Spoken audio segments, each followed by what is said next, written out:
Shidduchim podcast. Yes, welcome everyone. Episode 50, the big 5-0. This is the Nobody Talks Shidduchim podcast. Episode 50, the Shomer Slut and the Shomer Tzaddik. Being Shomer. Breaking Shomer. We have a great group of people here today. Myself, IJ, Avery is here as well, and Ahuva, Holy Shid, Shandelman is here with us. Welcome y'all to the Shidduch extravaganza, and we're hitting a milestone today, 50 episodes. Wow. 50 episodes ago, I was on another podcast that had much less views than this one. Let's just say that. And then I met you, Avery. What was the name of that podcast? The IJ Has No Friends podcast. And then this is. It's an explicit. It has an explicit rating, so I'm gonna have to get back to you on that one. But people, feel free to DM me on Instagram.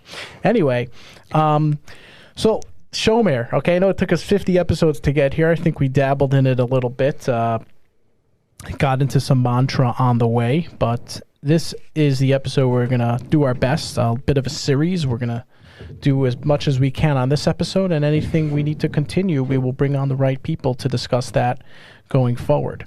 We're going to define Shomer Negiah. We're going to discuss what kind of role it plays in our lives, and then get to some nitty-gritty questions on that topic. So I'm going to leave you off here, and we're just going to be right back after a brief pause from our sponsors and the messages there. Okay, we're back. Episode 50. Here we are. Holy Shid, IJ, Holy IJ, and Avery. Welcome, everybody. And this is it. Shomer Negiah. I love this. Stop touching me, IJ. Stop. Don't get ahead of yourself. I'm Shomer. See. Shomer Negiah, this is quite the topic. I first probably want to say like what Shomer Negiah has done for me in my life, and then Avery, I'm going to hand it off to you, and you're going to kind of lead us into the discussion. I big Shomer Negiah guy right here, big Shomer Negiah guy. Can't you tell? I really see the value in it, and it plays such a crucial role in Judaism and Yiddishkeit, and obviously just being during this time of where we are in society. But I think as at a certain point, I don't know, maybe we need to abrogate this. Maybe it needs to be repealed, because if you're dating for X amount of years, whatever, 3, 5, 10, at a certain point, it's just not natural anymore. You know, you really have this like inner want and desire to just be touched, be loved, feel like you're connecting, feel like you're not missing out, that I think other people have. And that's where I am today with it. That's where I am today with it in terms of Shomer Negiah. If you're young and you're dating and things are working out, it's great. Stick to it. Don't think, but we're going to get more into that as we get more into the topic. So Avery, tell us about Shomer Negiah and your relationship with it. Yes, so as a general rule, I understand why the Torah would say that you should not go around and be with everybody. The rule behind Shomer Negiah is to promote the idea of having an intimate relationship with a spouse, which is why the Torah designed this, and the Rabbanim decided that even touching, right, which is not fully going to getting intimate with somebody else, even touching is not allowed. So it can make sense. Now, the question that I have, and I guess we'll get into a little bit more over the episode, is, touching nowadays, it's, touching somebody else's spouse, touching a girlfriend, whatever, it will feel good, and maybe we shouldn't be doing it as much, and there should be some sort of boundary or gedarim, what, Rabbanim will tell us. Now, that's psychologically a very healthy thing to do, and especially when you're in a relationship, to get to touch somebody is to get to know them. So what I struggle with at times is why we from culture and society do not, understand, or or we allow this fear and pressure and feeling of we're doing something wrong, when psychologically it's something that is not exactly wrong, and it's actually a benefit to a relationship. I'm not saying that you should go around touching people. I'm not saying that you should go around, being with everybody, but psychologically there are benefits to a cuddle, to a high five, being with somebody. Yeah, a high five, a hug. So these are the questions that I have on Shomer Negiah. And we should we do need to state that we do understand that there's a lot of our audience isn't used to hearing this, so perhaps this is a perspective of someone who doesn't have too much dating experience and might want to give a chance to someone who has a lot of experience in dating, just as an example, young girl, old guy. And here's what's kind of going through our mind and breaking that down. And obviously we want to do at the end of the day, like, we want to just both sides, it has to be respectful situation, a respectful setup. But let's just try to break this down for everyone. Ahuva, tell me, what do you think, what does Shomer Negiah really mean to most singles? What do you think? Don't touch each other. Why do you have to make things so less complex? That's my job. That's my job. Shomer Negiah to most single people mean don't touch each other. That's it. It's pretty simple. Why? Because they said not to. That's why. Who is they? Who is they? Yeah. Who is they? Are they paying you to be here? The parents?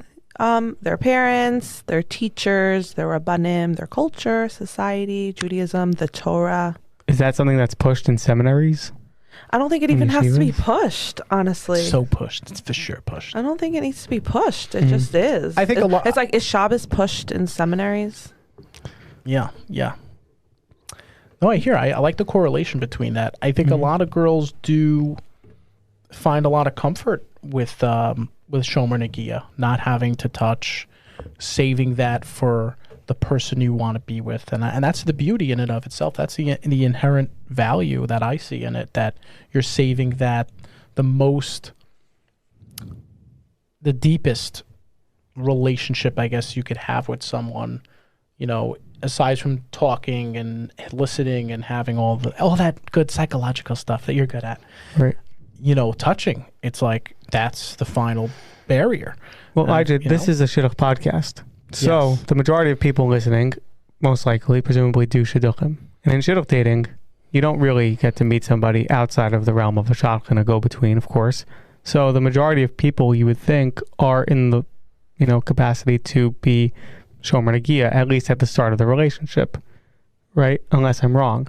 Unless there are people who say, like, I'm entering Shidduchim and I'm only looking for a non-Shomer relationship when I start. No, you were right the first time, and go ahead. And you were saying? So the concept of being in a Shidduch relationship, it's a shorter type of dating. It's not dating for 1 or 2 years. It's not really getting physically intimate. Yeah. So, I do think that, and I question again, like, psychologically, why do we have to put labels on what Shomer is to each person has their own definition of what they consider to be Shomer. I've been in relationships that I would say would have felt like I would never go near this person till, marriage. And I've had other relationships where I was like, oh, okay. But I don't feel like, being in a Shomer relationship or not Shomer relationship should stereotype a girl for, let's say, oh, she was in a non-Shomer relationship, we shouldn't get her a Shidduch, or for a guy either. It should be like, take the person for what they are in front of you. Oh, that's a lot. That's a lot to throw on there. It's a lot to throw on there. It is. That's a lot to throw on there. It is. Do you find that singles, do what Avery just said, where, I'm going to kind of put all the from stuff on the side and just try to get to know you for you? And hence meaning, like, maybe they would be, break Shomer Negiah. Is that what you're basically saying? Essentially, yeah. Essentially? Yeah. Rewinding a bit. Yeah. I don't think there's different definitions of what Shomer Negiah means, only for people who are not Shomer Negiah. Right. Okay? If somebody's Shomer, they know what that means. I don't touch you. We don't touch. Well, here's an example. How about the Shomer picture? You're taking a picture. You're engaged. You're a couple. You want to take a picture, and you're like leaning onto each other. Barely. Some people would say, I'm still Shomer if that happens. Mm-hmm. Many people would say that. I think. Mm-hmm. Unless I'm wrong. Yeah, but that's all the way at the end. I mean, that's like at the end. That's like we're engaged. Not necessarily. I also think that Shidduch dating is actually maneuvered, set up, structured by the adults involved. With the understanding that it's very, very hard for a young couple that like each other to be Shomer, which is why the dating is so fast. The engagement is lightning fast. You get to the wedding lightning fast. The dates are structured like a mensch, quote, will only keep a girl out 2 to 3 hours. I remember like back in the day when I was dating, if a guy brought you back 4 or 5 hours later, like red flag. Red flag, yes. red Shomer flag. Understand? Shomer flag. Well, it is part of the science. It's part of the science of the project, that's for sure. Mm-hmm. So you have being Shomer Negiah. It's a conventional way of doing things. Everyone's Shomer. Look, in Shidduchim, everyone's Shomer. Let's just kind of leave it like that. And now people are in a relationship. What does that mean, being in a relationship? Well, I think we could all probably agree that it probably means, you're seeing this person more than 2 or 3 or 4 times. And now you're getting to that stage where, do I want, should I break Shomer Negiah? Do I want to? And that's where these thoughts kind of start popping in. And let's talk about some of the benefits here. Maybe it's the tension. There are a lot of girls at dating right now who it is a good thing for them. I can tell you dozens of relationships, girls that your listeners right now, they know people. I know they know people because I know a lot of people listening here. Thousands and thousands of people. But that literally these girls are like, you know what? At some point I have to touch the guy. I have to put a pat on the back and hug, see if is there something there to kind of keep me in and just kind of cover up the fact that okay, maybe he's not my attraction level, physical look. He might not be doing it for me. And it's been successful. I can tell you countless girls who this was very successful for. They were Shomer until they needed to be. Until they needed not to be? Until they needed not to be, yeah. Sorry, until they needed not to be. Yeah. That's us. Avery and I, we were Shomer until we needed to be. Yeah, we were not Shomer until we needed to be. Yeah. So RJ, would you say that it's the tension between the two, even if as firm as you are, there's going to be tension and it's going to cause conflict in your relationship. There's a sexual tension that comes up. We've raised a society of girls where we were teaching these girls, not teaching these girls, look for a good guy, try to see the mental. No, it's is he a rapist? Oh, okay, okay, crook, get rid of him. Oh, he sounds like a predator. Very negative connotations against the person. That's what's going through their mind. And then when they meet the guy, all they can think is oh, this guy wants to jump me and wants to have relations. He just wants me for my body. We're at a single event here. We're meeting girls. We're on a Shidduch date. It's the last thing on my mind. I'm showing you right away. This is what I'm willing to do for you. I'm showing you I could be a mensch.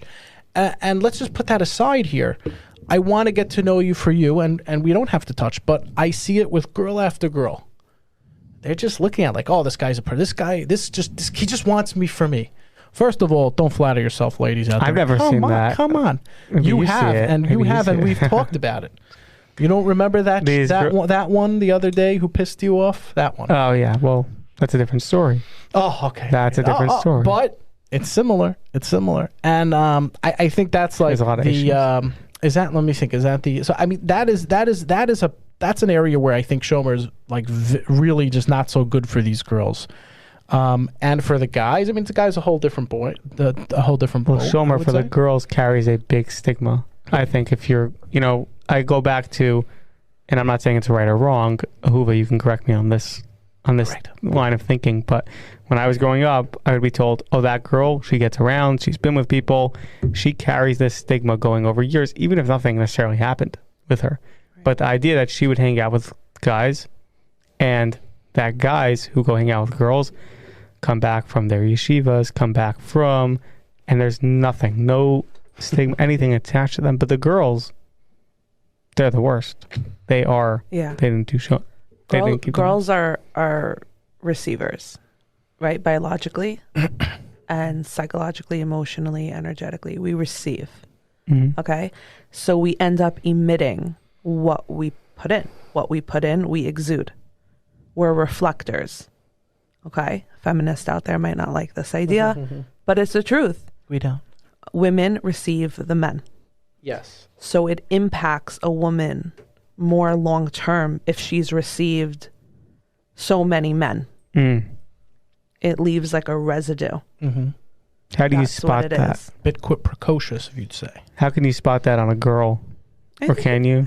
I think a guy that's in tune feels that. And like you said, it's not that I'm supporting the reputation of a girl that got around, but there's something like there's a certain type of guy that doesn't want a girl that's received so many men. Mm. Right? Yeah, no, for sure.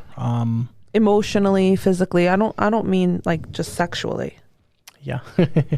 Right. Because it really impacts us. It does. By the way, it does leave a stain. The WhatsApp groups I'm in, talking to single guys of all ages, we try to help each other out. Who's heard of Sprinza Avery? I like that name. We have to add that to IJ's top 10 Jewish female feminist names. Sprinza Avery. But guys talk about this and they're like, oh, great girl. And then it continues. And before you know it, they're like literally 15, 20 guys who are like, great girl, best girl. And then the guys starts, he's contemplating and he's actually now becoming a bit trepid and thinking like, well, she's been around, hasn't she? Mm-hmm. I don't know if this is like, going to do it for me. But that's a whole other story.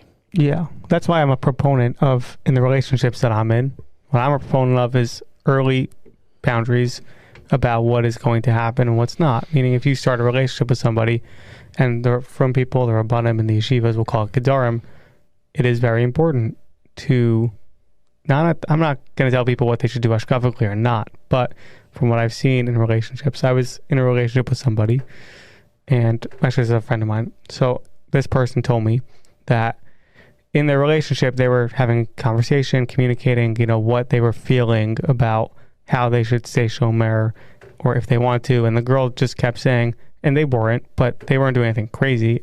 Obviously, they weren't going many places, but, just casual hugs and cuddles, let's call it. We'll define it here. Okay. And we'll define it. Why not? What do I have to lose? My dignity? I don't have that anymore. Okay, so they were breaking right. They were breaking it up. And what the girl kept saying was, oh, I feel so guilty. I feel this. I'm not sure. I'm conflicted. And the guy was just like, as a natural guy would be like, so what do you want me to do about it? Do you want me to stop? And she wouldn't answer. Like, she wouldn't say anything. She would just say, oh, I just feel conflicted and guilty, but continue as is. Classic women here. Well, I think there's two. I know he was very frustrated. Yeah, there's two things I want to say about that. Number one, what's better than a guilty pleasure? Right? Okay, yeah, you're right. Number two, if there really is a huge conflict going on for her around the part of the relationship, the physical part of the relationship, I wonder if there's like a negative energy that's brought in to the dynamic that we wouldn't want there.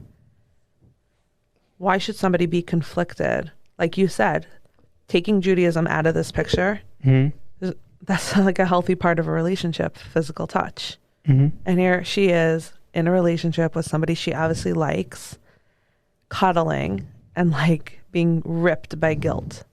Yes. What type of energy does that bring into the relationship? Now, is there just drama like, should we shouldn't, we really shouldn't, I feel so bad, I can't. Now you can't even like enjoy each other because you're just like all about the drama of what we're doing. It just promotes. So I think that if there is a partner in the relationship that ends up feeling so guilty, I would, as a professional, I'd be like, why do you need this as part of your relationship? You have something so great. Maybe the girl needs to work on her guilt and her shame and where that's from, but we know where it's from, right? Like it's indoctrinated. Yeah. So it isn't. Yeah. But if the girl is really in that place or the guy's in that place, one of them, I would say, like, is it worth this element of the relationship if it's bringing so much of this guilt and shame into it? Guilt and shame never helps anybody. I love that. So it's like the relationship, starts becoming really more about the drama of what you're doing. It's that engagement and attraction and temptation to the guilty pleasure. Yeah. Which is like, oh, we're starting to touch. And this happens. This happens in almost everyone, in a lot of people in Shidduchim, where, maybe it's closer to the engagement or it's during the engagement. And there's this guilty side explored. And I liked what you're saying is just maybe we can move away from that and like not think, oh, it's guilty. Try to like, I guess, prime yourself and distance yourself from that brain thought. Like, and I like that. I would do that. I would say, no, like I'm in a serious relationship. This is who I want to marry. This is who I want to be with.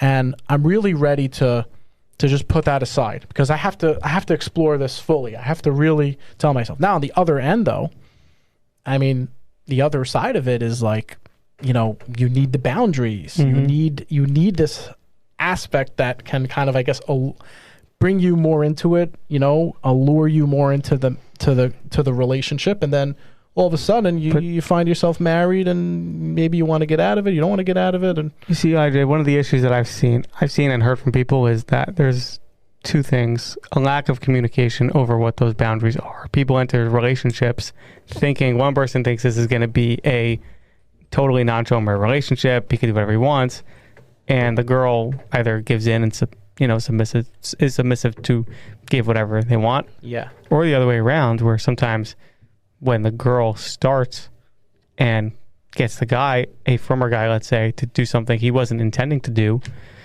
that can become a problem for the relationship and can carry forward again as something that, oh, you started me off on this path. It's your fault. I really didn't want to go this way. So that's why I would be a big proponent of boundaries to clearly define at the beginning of while you're dating. This is what I think of Shomer. This is what I think of, where people should be during engagement, how much we should speak. I think that's really important. Avery, when should that discussion be made about being Shomer? Whether you're going to break it, whether you're going to keep it, when should that be discussed? I mean, that could be discussed as early as within the first few dates. Like, what is your take on Shomer? Hi, honey. I'm not talking about your personal. Nice to meet you. What is your overall take on Shomer? Shomer Negiah? That can come up within the first few dates. Oh, I like that. Yeah. It can. Like, what do you think of? It doesn't necessarily mean of what are we going to be, but what do you think of? I again, the spectrum of Shidduch dating is so vast. Yeah. You have guys that if you even said that to, they'd be like, bye. Like, this is not like, so what are your thoughts about like Shabbos? Which that's for like some people is a regular discussion that needs to happen, right? Yeah. If that's where you're at, and that's great, have it. In the Shidduch world with a shadchan, correct me if I'm wrong, I think that for some people along that spectrum, saying that is like, so what are your thoughts about Shabbos? You into that? Like kosher? Right? For no, some what is people. That? I never heard of. Right. Now, so maybe there's on the other side of the spectrum of Shidduch dating people that start off that way or not, and then see where it goes and let it naturally unfold. Is that what you're saying? Yeah, seeing where it goes. I think it's 50-50 that people are like that spectrum. I think 50-50 people in the Shidduch world will put up a front that they are firmer, usually firmer than their resume will exclaim that they are. Will define them as 98% of the time is what I've seen. And then they will tell, the shotgun will have no idea, meaning like it's, for the most part, the relationship comes down to the two people who are there. But I've heard even situations of people, white shirt people, vary from learning people who are not Shomer, who have, had long engagements and are just, they just can't resist type of thing. Right. So do you think that most people end up being physically intimate as a result of a conversation, or do you think that that's just something that ends up happening? It depends. if you grew up in a household where, and now it gets into each person's physical dynamic and how they grew up, which again, Ahuva can tell us a little bit more about, but like if you grew up in a household where hugging and being close knit and being, all together and all of that was very, was very much in your personality and your DNA, then you'll probably want that from your spouse, right? I know for myself, I didn't grow up in a very huggy home. Thank you, Mom. I didn't grow up in a very huggy home. It wasn't like that. We weren't like the Tanners from Full House. Like we just sort of did our own thing. You missed out on such a prestige that could childhood. Create more of a desire for that, not less. Yeah, it could. It does. Oh, it trust me. It's whatever. I don't know about that. Avery, keep your Avery's hands off personal. IJ. Yeah. We are social distancing. I want you to know one of the benefits of Corona is that we are social. We keep on. He's wearing three masks on his hands. I do have to touch them. Please don't worry about that. Yeah, it come between us before. Yeah, I don't know. And another co-host. I don't know if the physical affection culture of a home really would indicate if a couple's going to break Shomer. Really? I don't know. think it does. I feel like there Ooh. is a sexual intimacy that completely hijacks the brain. I really think it does. I think Yeah. I think Most are deprived. I know from personally, it, right? I can if somebody told me you go 3 months, you're in a relationship with somebody, 3, 4, 5 months, and you can't hug them, can't anything, I'd be like, okay, like I can, because it was not really much of a part of my life for the most part as I grew up. Yeah. People could come off a lot more stoic than they really are. And it is buried there because the deeper you get into a relationship with those partners, the guy or the girl, I'm telling you, it's going to come out. The more deprived they are, etc. This is like I've seen it. I feel like I have seen a relationship with it. We should commission a study on this. Okay, go. Yeah, we could do that.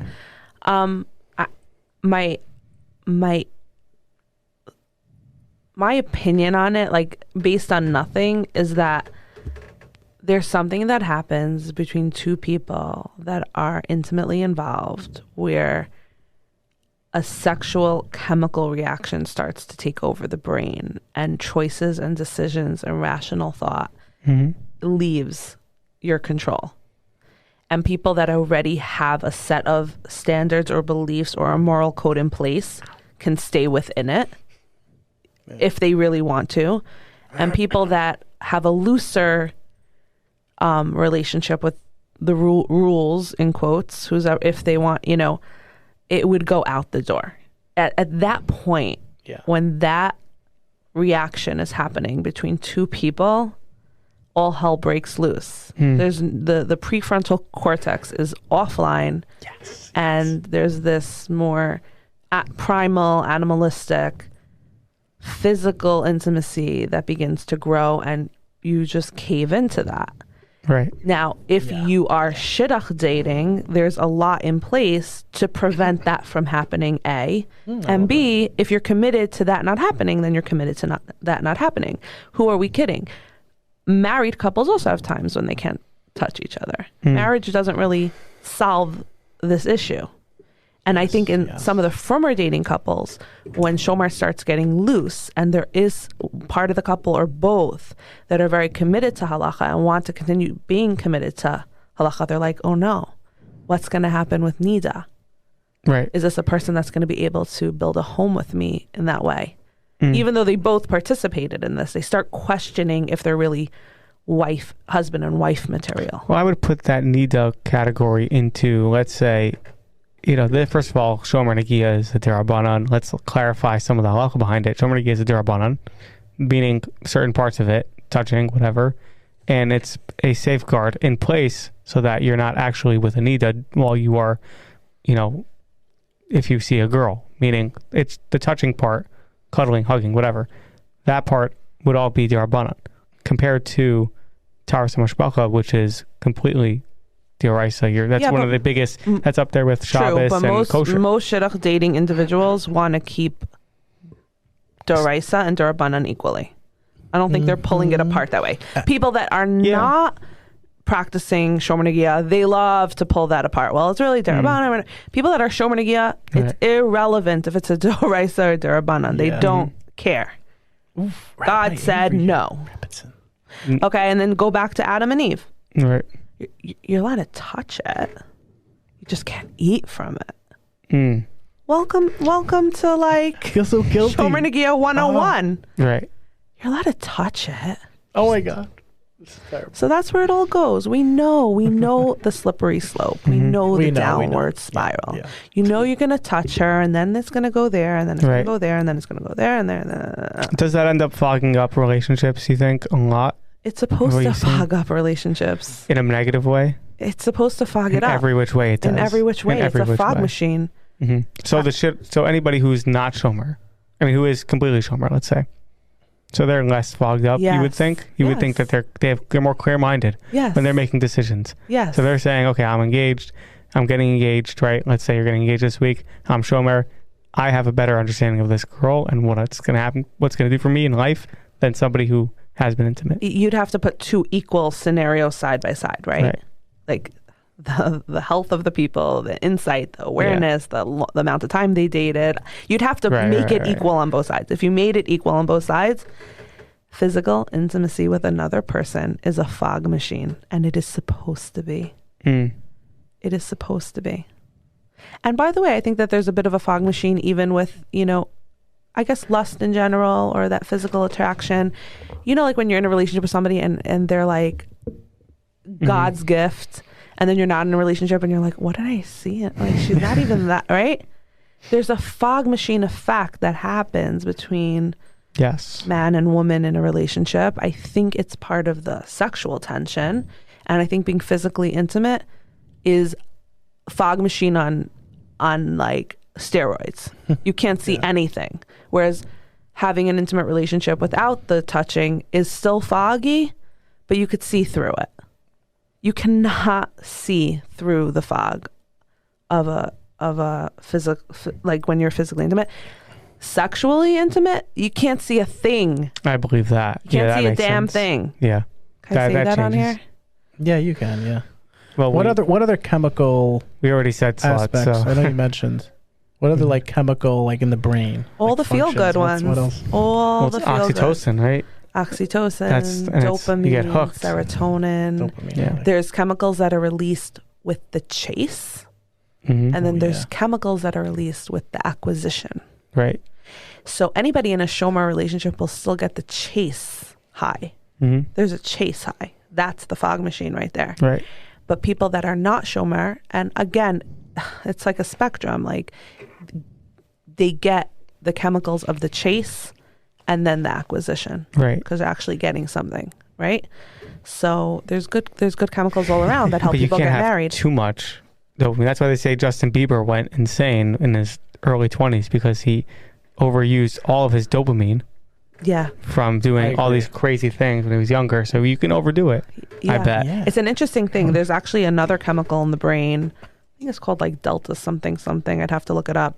That actually puts the brakes if there's too much dopamine release, and so it tells the body like, "Whoa, chill! You're about to like overdose on your own dopamine," and it pulls down the pleasure effect of the dopamine. The problem is that you have a lot of things in your life you derive pleasure from. It might be the girl that you're dating, but it also might be other things. Your phone, going out with friends, eating, scrolling your phone, basketball, sports, whatever Podcasting. it is. When this other chemical is released to put the brakes on your overflow of dopamine, it actually puts the brakes on all pleasurable activities, which is why sometimes when you're in a relationship, you lose interest in everything else. Yes, that has happened. Right? Yeah. So it's just like an interesting... Your relationship takes over. It becomes like the number one thing on your plate. There's no sports. There's no... So is it better? And all your friends are like, friends are gone. Bros, you know? So like homies, hit me up. What's the solution here? So is it... How do you balance it? What are we telling the audience here? There's like, guys, I know it sucks. Just stay Shomer. Or are we saying like, nah, just break Shomer. Let it. If it's meant to be, it's meant to be. Well, I think something that wasn't brought up yet, IJ, is... I know on Holy Shid this comes up a lot where some of the quote older singles will say the Torah wasn't written for us. These type of ideas like Shomer Negiah or No, I actually have that written in my notes. Like I was listening before to Rabbi Wallerstein, who I emphatically enjoy. And he's very wise, and I know of him for many years, listening to him a lot. But I don't know. Recently, it's just not really just him, but just a lot of Rabbanim I listen to. It's like it becomes very dull. They don't know what it's like to be older and single. Mm-hmm. They all got married young. Mm-hmm. They don't know what it's really like to actually be in that situation. Even I have some Rebbeim who, had the big C, cancer, had problems, and like they got married. They got married. Can anyone really relate? I mean, when they're... And no, I just don't think so. They could relate. They have 12 days, whatever it is, a couple of weeks. When they're Shomer, but I'm saying... They could sort of relate to what... As an older single, I'm saying literally, abstaining that part of it, probably from not. Touching, from sex. Yeah, when you're 30, 35, 30. 40, like this is... It gets to a point where you're like... Torah and religious culture was not made for us. It's made for married people with families, with children. Like, where is the Torah for us? Right. So, you were saying that the older singles had this take, right, on the Torah being right. And what do they say? And then there's always pushback. Like, the Torah's for everyone. Like, who are you kidding, right? There's always the pushback. There's always those people in denial. Or that's the people who I say are completely in denial. And let me tell you, I don't see it working out for them. I see it a lot because I recently was looking for a roommate, and we're interviewing a lot of people, and I don't know. I'm like, they're older, and I'm thinking, you're just not getting this, aren't you? Well, Ahuva, yeah. No, that was it. Ahuva, you can tell me what you think of this, because it kind of goes off of the Shomer topic a little bit, but maybe it doesn't, because it goes back to the Torah idea. I was having this thought that came up. Gemara, Torah, that, your Rebbeim all say, 18, you need to be married.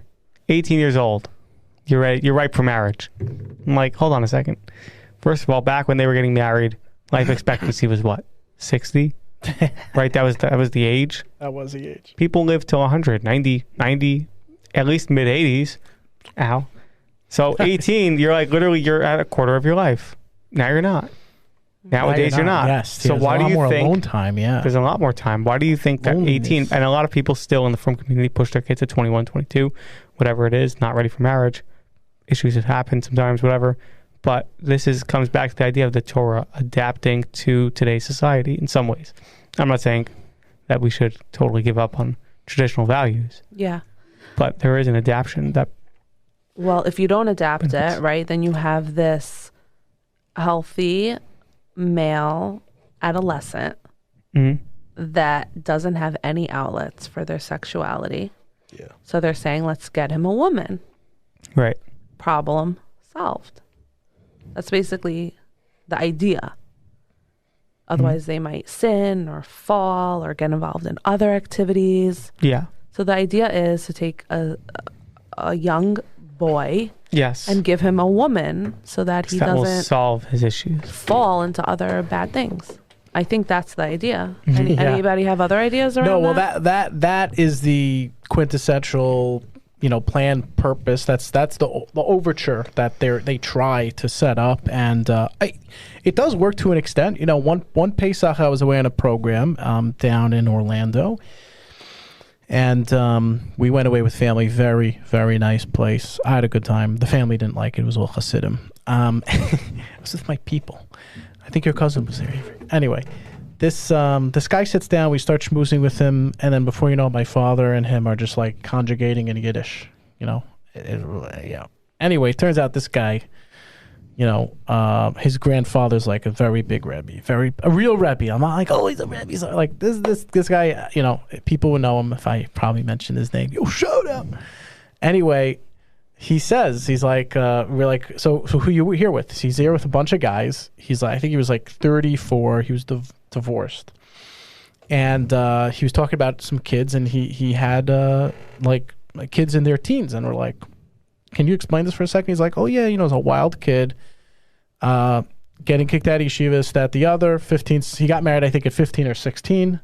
Whoa. They imported the wife from another country, who was the troublemaker daughter from another grand Rebbe. They got married, and at some point it just didn't work out too well. And he just my father goes, wow, that's crazy. This, I can't believe it. And he's like, you think my story's crazy. Why don't you go ask Satmar? Anyway, I'll explain that after. Okay, so if you're talking about Hasidic culture is like a whole another world. But it works. I think it works. That was the only case I found that just did not work. But all the others worked very well. You know? There's many cases that didn't work. At the end of the day, I will say that I think it's just a real form of the gullus and the problems we face right now in society. Because realistically, the approach to marriage, the approach to getting married, and in the perfect sense, and this is what I believe, you could tell me if I'm wrong, it is a formula, and there is a way to do it. And if you do it, minus the feelings and minus, is this going to work? And minus like the materialistic aspect, the social aspect of like, I'm just going to do this because it's the right thing to do. And you can set yourself up for a trajectory of life in a more Torah-dic way. And that will be successful. And that's why more in the Black Hat Veld, the yeshivish community, and even other people who aren't, maybe in the modern community who just do that, they find themselves living that life that, us singles have always talked about, like, doing, going to the yeshiva dinners and hanging out with the married friends on Shabbos. That is the life for it. And, I was just speaking to someone recently, like, what's your cutoff date? Find out your cutoff date. You're just going to marry the next guy you see. You're going to marry the next girl you see. At this age, I'm just going to do it. Avery told me it was 55 for you. 50, yeah. 50. I told him it was, somewhere in the 30s, but I was like, that's it. Like, it's just not going to happen. Once I have to start popping pills. Oh, Shomer slut. Yeah. Anyway, that was a mouthful. It was. Marvin McFadden. Okay. I want to just take the side of how being Shomer in a relationship can really help you get married, not just be in a fulfilling relationship. Oh, I like that. Okay. Because I think not being Shomer could be a much more fulfilling relationship with the person that you're dating. But I think being Shomer, if I can play that side for a second, can help you better to get married. Because I think that, like we spoke about that fog machine, I think when there's like this sexual tension between two people, they're so idealized in your eye, and it's supposed to be that way. And you start thinking of your wedding and your gown, and like everywhere you look is butterflies and rainbows. I know, for the girls at least, and it makes you want to be with this person and not really see a lot of the flaws, right? Yeah, which is good. And then you sort of like, if this is like a hill, like a curve, you want to sort of get married in the height of this idealistic stage that you're in, this beautiful honeymoon, rainbows and unicorns feelings. And then you start to have this physical relationship that enters post-wedding. So that what happens is, I find that sometimes when the physical relationship enters pre-wedding, then you feel like our whole relationship just became about that. And do I even like him, or just do I like being touched by, like, what do I like? I can't remember. It's like very confusing. So then enter the physical relation post-wedding. There's none of that confusion, right? And then when you finally land down off that bell curve and you're like seeing the imperfections of the person, or asking yourself, like, what the hell did I just do? Do I really want to be with it? You're already married. Now, not in a bad way, because I think what happens is a lot of relationships go through that entire bell curve before the engagement and wedding, and then you're just ready for your next relationship. Whereas if you were married, I'm talking about dating a good person that you like, that people felt good vibes to. Yeah, you'll have those problems with them. Then you wake up one day married to the person, you're not having those same feelings, and that's when you start working into the marriage to try to keep the marriage in a good place. We all wake up after we're married one day and are like, what the hell? What did I do, right? Now, some people really, what the hell did I do? Like, they married somebody unhealthy or, not well, whatever. I'm talking about healthy people that get married to other healthy people. Or they themselves are unhealthy. Sometimes happens. Well, I'm just talking about the honeymoon period wears off. I'm talking about regular healthy. I'm not talking about abuse. I'm not talking about mental illness. I'm not talking about that you found out something very traumatic. I'm not talking about that. Regular people in regular relationships. I think when you end up going over that entire curve and haven't yet got engaged or married, then you're just ready for your next curve. Right. So I think girls are really dumb sometimes, is because what they don't realize is that, and my dad always used to say, thanks, Dad, shout out. He would say, Dad shit. Why buy the cow when you get the milk for free? Yeah. My man sounds like my kind of guy. Why buy the cow when you get the milk for free? So girls, stop putting out if you want to get married. You want to be in a nice relationship? Go ahead. Enjoy yourself. No judgment, no shame, whatever. You do you. You want to get married and you're in, you meet someone that you really think this could be the one. Yeah. As a woman, I'm like, hold out. Ooh. Okay. If the guy hypothetically was living in New York, hypothetically had his own podcast, hypothetically. I like that you'd say that to the women to hold out if you're serious about marriage. If you're not serious about marriage, don't listen to this podcast. Do whatever you want. Yeah, ooh, I like enjoy. her. I like this one. Yes. Now I take a practical approach to it, to people in relationships, meaning like that's what I am. I'm a practitioner. So my approach is like, okay, say Shomer as long as you can, but it's realistic, meaning the person you're with, let's say they come to you, right? You're on a date. They're having a horrible day. They're crying. Their boss scolded them. Are you not going to like say, hey, come over, give me a hug. Like I need a shoulder to cry on. Yes. Yes. I understand holding out and everything, but like, let's be realistic here. Like we're humans. Yeah.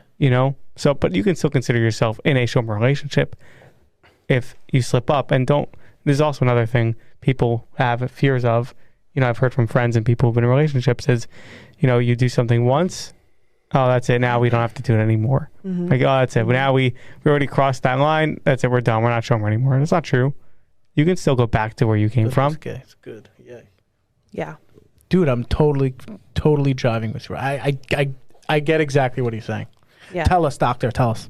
No, I just think that if you're somebody that initially wanted to be Shomer, any like migration into non-Shomer area just brings up so much confusion, so much shame, so much ambiguity, so much gray area. Right. Dating and forming relationships is hard enough. So if you're the person that's gonna feel confused, gonna feel guilt, gonna feel shame, gonna wish you didn't do that, don't do it. Right. If you're somebody that doesn't have those negative associations and you don't have a problem with it, and do you? I just don't understand why somebody would want to bring all those complicated feelings into a relationship that they're enjoying. Right. On the other hand, on the other side of that coin, I do get the guilty pleasure kind of thing. I get it. So everyone has to do what works for them. I don't think there's like a one rule. Yeah, but Avery, that I we just have the natural proclivities to do that. One of my love languages is touch, and like if I was dating someone seriously, it'd be really tough. It would be quite ambiguous to say the least. I wouldn't know what to do, and you just want to put your arm around somebody, right? When I went through that tough thing, you were there for me. To put your arm it's also the same idea as a diet. You go on a diet, and you're like, okay, I can start day one. I'm not going to eat any carbs. Week Boom. one. Week one. Yeah. Week two comes, you see a slice of bread, you have it. Diet's over. Not necessarily. Just because, and that's the same thing with a Shomer relationship. It's the same thing, you said just because you did it, something happened per se, doesn't mean it's over. I understand having a standard. I agree with it. Set the standard high, set the bar high, set boundaries, set kedarim, whatever you want to call it. Tell your obeyim, tell your friends, tell your parents, so everyone knows that you have boundaries. Also important. Make sure people know what it is. It's very helpful. Yeah, it's like when people are confused about it, like I'm Shomer, but I go on a 9-hour date and come home at 3 a.m. Yeah. That's not going to work out. That's not going to work out. Your Shomer dating, get picked up at like 5 and get dropped off by 8. Hang out on the couch at each other's houses. Let's be frank here. That's right. That's unconventional. It's like being on a diet and then like working in a bakery. I don't know. But set yourself up for success and don't mislead yourself. Yep. And there's no judgment on however you want to do it. But trying to Shomer date and then being out for 12 hours straight is just not going to work. Right. But it's such a thing in the yeshivish community, by the way. We used to love going out of these pish matches. Oh, my day was 6. Oh, my day was 7 hours. Oh, no, I met a father the second. I don't know. Another thing that occurs though is also like parents say, oh, let's say somebody's parents says, oh, we were in Shomer, you don't have to do it, or we were, and you have to do what we do. Is that also adds into the guilt that people feel. A lot of mixed signals from our parents' gen. From our parents' generation. I think most people who are married, probably their parents, just kind of stayed the conventional route. But like most of us, not like mixed signs. They did, they didn't. There was who knows how. They don't even know what they did when they dated. They don't know. They got lucky. They don't know back what then. they did. They didn't have to deal with what we have to deal with. Well, I think they were just happy finding a nice person to spend the rest of their life with. They weren't so complicated. They didn't have as many resumes and pictures and things. Nice girl, WhatsApp nice media, people. Yeah. I think it was much more simple back then. Yeah. Now we want people to be our partners that will help us evolve into the version of ourselves that we have in our mind. Mm-hmm. That's a tall order. Today it's a lot more infractuous. So infatuated and fractious. Yeah. That was my word last week. Okay, so we do have a few more minutes left, and do want to get to some closings. I was about to say clothing. Is that on the Shomer Let me just topic? ask you here. Last question. Let me ask you. So who has it worst? Ahuva. Who has it worst with the Shomer thing? Tell me. The guys versus the girls. Yeah. And the guys versus the girls versus the shotgun versus the parents. One of those parties. I'm not really concerned with the shotgun or the parents, as you know. I couldn't care less about them. I think stereotypically, probably the guy has it worse because often men need to have physical intimacy to get to the emotional intimacy, whereas girls can have a lot of emotional intimacy before having the physical intimacy. So, but then again, if you look at it as a whole couple, maybe the girl has it worse because the guy can't reach the emotional intimacy because there's no physical intimacy, right? Yeah. So it's just like the couple has it worse, maybe. The couple. Ooh, I love that. Ooh, nice. Okay. Avery, what do you think? Yeah, so in terms of stigma, the girl is definitely going to have it worse if she is seen as a certain person in the community that does certain things, that doesn't hold up the standard, that the Rebbitzins of Beis Yaakov declare that this is the standard. She's going to have it much worse. In terms of actual dates, going out, being Shomer, keeping it, the guy has it a lot harder, in my opinion, from everything. Being a guy, being Avery. out there in the field, definitely harder. Sticking up for the guys.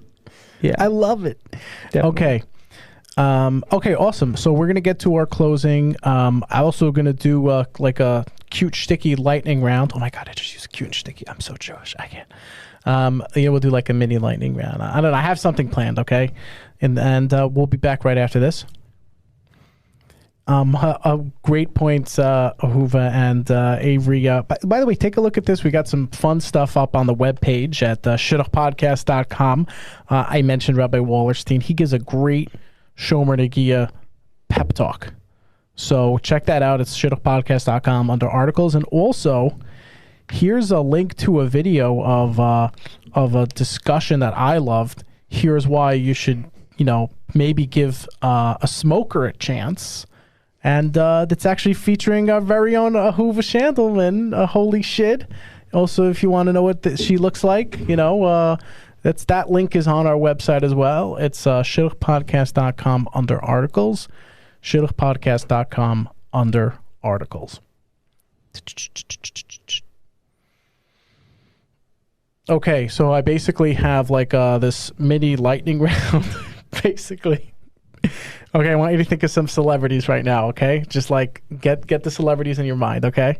So it's going to be who would you be Shomer for and who would you break Shomer for? Everyone knows the holy Shid list, so bring it on. I don't know the holy Shid list. Some of our podcast audience, they haven't been on the page yet. I don't know if I'm about to answer these questions.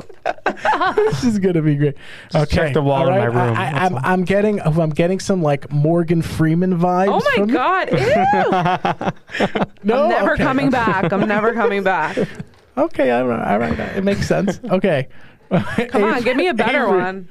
Who would you break Shomer for? Tell us. You could just be like, IJ, what about you? I mean, go ahead. Who would I break Shomer for? I know you mentioned Justin Bieber. Stick to opposite gender. Kamala Harris. Ew! I'm going to throw up. That's our vice president. Have some respect. I'm just kidding around. I plead the fifth. I can't answer this question on the air. Yeah. Okay, fine. Ahuva, how about you? I'm gonna go with history. Yeah. This is terrible. I think that I'm gonna let all the Shids comment and they can let you know who I'd break Shomer. Like break Shomer from what? Like my husband? Yeah, that's like a thing. No, that's married people have like next podcast. Okay, so for me, basically it's like just another opportunity for Isaac to bolster here. So let's see, break Shomer with Rachel Bilson. My God, the OC, my show. And who would I be Shomer for? Ooh, I don't know. Maybe that guy from Kiss. He was weird, with the long. That's not a sacrifice on your part. Oh, right. Who would you be in a relationship with that you liked so much that you would be willing to be in a Shomer relationship? She told you to be Shomer for them. Oh wow. And who's the other partner? Like who? Who would you be Shomer for? It's a good question. Is this person Jewish? Is this person not? Are they celebrity? It's whatever you want to say. Yeah, whatever comes to Could be an Instagram celebrity. Dr. Jill Biden. No, you children. I know, like the only thing we know politics. My goodness. Let me think here. Yeah, but you could have had like Ivanka Trump. You didn't have to say Kamala Harris. I know. Wait, okay. I'm gonna go away from politics. There's a new housewife on The Real Housewife. Ebony K. Williams. I would give it a try with her. You'd be Shomer for her. Yeah. I have a picture of her and I about 5 years ago on my Instagram. Everyone can go check it out. Maybe we'll post it. We'll repost it. Picture of IJ and Ebony Williams, the Real Housewife. We'll post it up there on the webpage. But I think I'll this go is historical. I'll go to Mama Ruckel. Ew. Oh, he's Oh, you would? Okay. That's fair. That's good grab. I don't know what I'm missing here, but I think that this really... Mama Ruckel cry, like Ruckel. I think this highlighted something... I think this highlighted something really interesting, is that you think that when you're really into somebody and you want to give more of yourself to them, then maybe like physical intimacy is like the next thing you can give to them. Mm-hmm. But wow, respecting how somebody wants to be in a relationship with you might be even a greater gift than your physical intimacy. Mm-hmm.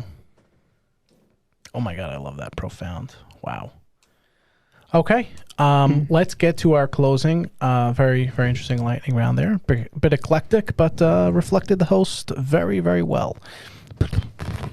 Okay, episode 50 in the books. Avery, congratulations, 50 episodes. How does it feel?